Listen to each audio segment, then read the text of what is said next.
I'm here today with the Anycubic Photon Mono M7 Pro versus the Anycubic Kobra S1 and with the Ace Pro combo here. The two very different printers, so I want to get into the details and the differences, and I'll show you the difference in the print quality in a minute. So first up, the one is obviously a resin printer and the other is a filament printer. But the cool thing about this filament printer here is that with the Ace Pro combo it works seamlessly together, so you can get them together or you can get this one separately and then this one later. But this has a compartment where you can put in up to 4 filaments, and you can even combine more of these for 8 filaments, so you can print different colors, and I think that's really cool. That's something you can't do with a resin printer, so that could be an advantage right here. It is a little bit more of a hassle to set up. You have to really set it up properly, and I have had some tangles in the filament here, but that isn't too much of an issue. It's still very easy to print with this one. I think the Anycubic brand is very easy to set up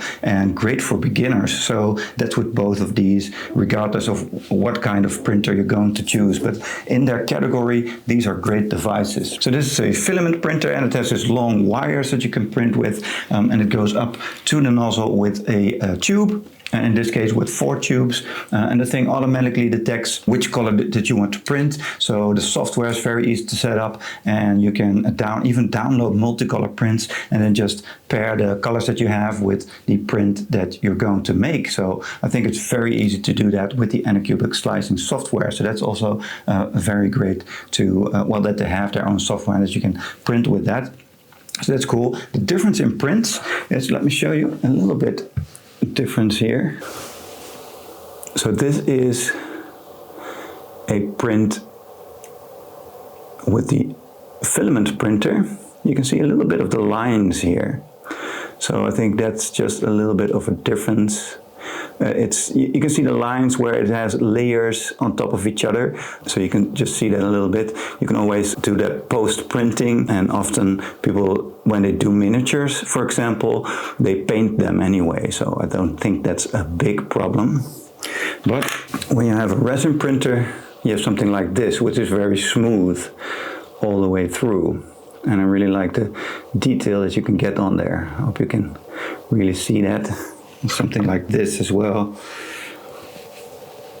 like a chess piece with a lot of open spaces.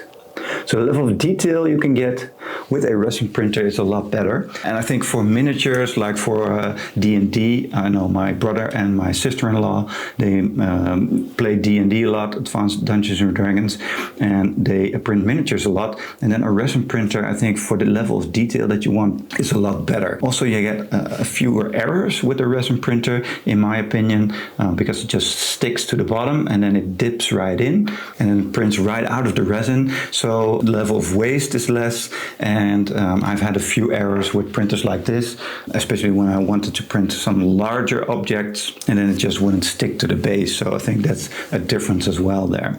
So I think those are the main differences between a resin printer and then a filament printer. Although filament printers are easier to get into. With a resin printer, you really have to use gloves, for example, to touch the stuff, because it's a liquid and it's quite toxic. So if you get that on your hands, it will irritate just a bit. Some will have that more than others, but you really should use gloves when you're using this. And also it's liquid, so when you take the printer plate out, it could spill a little, drop everywhere. So that's also something to take into consideration. Also, I think the most prominent issue here with resin printers over filament printers is that you really can't be in the same room with this when it's printing. And with this, it should be fine. This one comes with a carbon filter right in, so it has a bag of carbon and put that in the filter, and then it filters the air. So it's a lot less with this one than with some other brands I've tested. So I really think that they thought that out really, really well. But with something like this, you can't be in the same room. So this is more suitable for if you have like a shed